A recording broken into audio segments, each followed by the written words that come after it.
જય સ્વામિનારાયણ। બ્રહ્માનંદ સ્વામી એકવાર મોરબી આવ્યા હતા અને મોરબીમાં એક સાથે 20 પંડિતો આવ્યા અને એના મગજમાં આવે એવા પ્રશ્ન પૂછવા માંડ્યા। કોઈ બ્રહ્માનંદ સ્વામીને કહે છે, સ્વામી ઘણા લગ્ન કરે છે છૂટાછેડા કેમ થાય છે? ઘણા કહે છે કે સ્વામી વિદ્યાર્થીઓ ભણવા જાય નપાસ કેમ થાય છે? ઘણા કહે છે કે સ્વામી આ ઘોડા ખેલતા હોય તો રેસમાં હારી કેમ જાય છે? તો વળી ચોથો કહે છે કે સ્વામી રોટલી બળી કેમ જાય છે? ત્યારે પાંચમો કહે છે કે શેરો ચોટી કેમ જાય છે?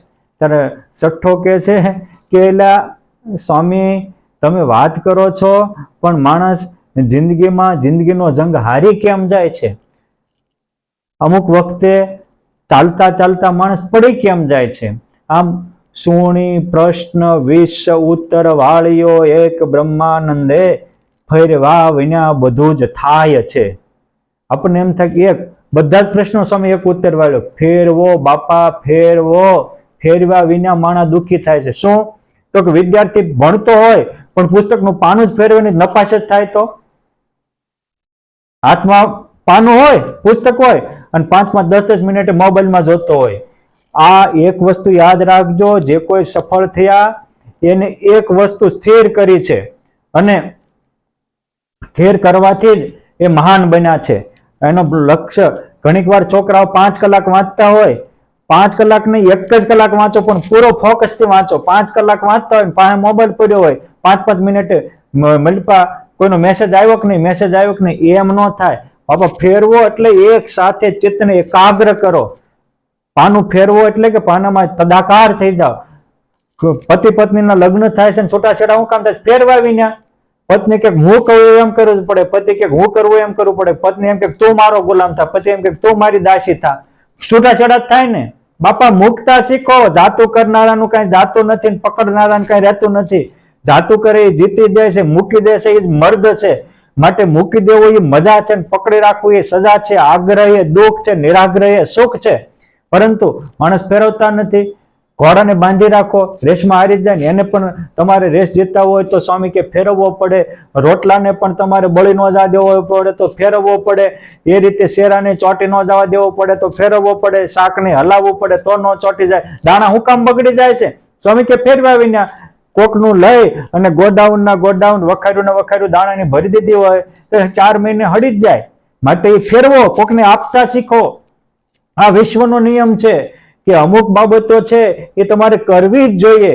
આ વિશ્વનો નિયમ છે કે તમે જો કરવાનું ન કરો તો ન કરવાનું આપોઆપ થઈ જાય। આંખથી હારું ન જોવો તો ખરાબ આપોઆપ જોવા જાય। કાનથી હારું નહીં સાંભળો તો ખરાબ આપોઆપ સંભળાઈ જાય છે। હાથથી હારા કામ નહીં કરો તો ખરાબ કામ આપોઆપ થઈ જાય છે। જમીનમાં હારું નહીં વાવો તો નિંદામણ એની મેળે આપોઆપ ઉગી જાય છે। બાપ માટે સુખી થવું હોય તો આંખથી સારું જ જોવો, કાનથી સારું સાંભળો, મુખથી સારું બોલો, હાથથી સારા કામ કરો। આ જેને સારાનો સ્વીકાર કર્યો એના જ વિકાર વિનાશ થયા છે, એ જ મહાન અને શક્તિમાન બન્યા છે। માટે સુખી થવું હોય તો ફેરવો। બધા લોકો ઘેટાશાહીની જેમ હાલ્યા ન જાય। દુનિયામાં મોટા ભાગના ઘેટાશાહીની જેમ જ હાલ્યા જાય છે। એક જે પંથ માર્યો એ પંથે હાલ્યો જાય। ભેગું કરવા જશો તો ભરમાઈ જશો અને થોડાક ઉદાર રાખશો તો અનેક તમારા આદર્શ બનશે, અનેક લોકો તમારી પાસે આવશે।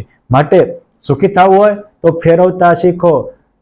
ફેરવ્યા અમુક માન્યતા ફેરવી નાખો, અમુક સંગ ફેરવી નાખો, અમુક વિચાર ફેરવી નાખો। આ બધું ફેરવી નાખો। એક એકની જગ્યાએ પડીને હડો નહીં। જે બંધાશે એ ગંધાશે અને જે નિર્બંધ રહેશે તો નિર્બંધતા એ નવનિધિ સમાન છે। નિધિનો નિધિ નિર્બંધતા છે। માટે ફેરવવાથી જ મહાન બનાય છે। એટલે બ્રહ્માનંદ સ્વામી સુણી પ્રશ્ન 20 ઉત્તર વાળ્યો એક, ફેરવા વિના બધું જ થાય છે। માટે હું તો તમને કહું છું કે આ પરિવારમાં દુઃખી હો, દુઃખી ન થતા બાપ થોડુંક મૂકી દો, ફેરવો, માન્યતા ફેરવો, જોવાની દ્રષ્ટિ ફેરવો, એકબીજાને સમજવાની દ્રષ્ટિ ફેરવો। નકરી પૂર્વાગ્રહની ગાંઠો બાંધીને જીવો નહીં। તમે દોરામાં જેટલી ગાંઠો બાંધશો એટલી દોરો ટૂંકો થશે અને ગમીના પોરવો હશે હોમાં તો આડો આવશે। માટે જે ગ્રંથ ગાંઠોને છોડી નાખે એને જ ગ્રંથ કહેવાય અને ગાંઠો આપણી જીવનની છોડાવે એને જ સંત કહેવાય। માટે કોઈ સંત કે કોઈ સદગ્રંથનો આશરો લઈ અને ગાંઠો છોડી અને એકબીજા પરિવારમાં જે છે જેવા છે એવા અપનાવી લો, કારણ કે બદલવા નહીં જવાય, કોઈને વેચવા પણ નહીં જવાય. જે છે એ છે, ઈશ્વર ઈચ્છાથી જે મળ્યા થોડુંક સહન કરો, થોડુંક જાતું કરો અને એકબીજાનો સ્વીકાર કરો. સ્વીકાર સુખનું મૂળ છે, સ્વીકાર શાંતિનું મૂળ છે અને સ્વીકાર કરવાથી જ આપણું જીવન પણ ધન્ય ધન્ય બને છે. માટે ફેરવી અને આપણા જીવનને બહેતરીન બનાવવું. અસ્તુ. જય સ્વામિનારાયણ.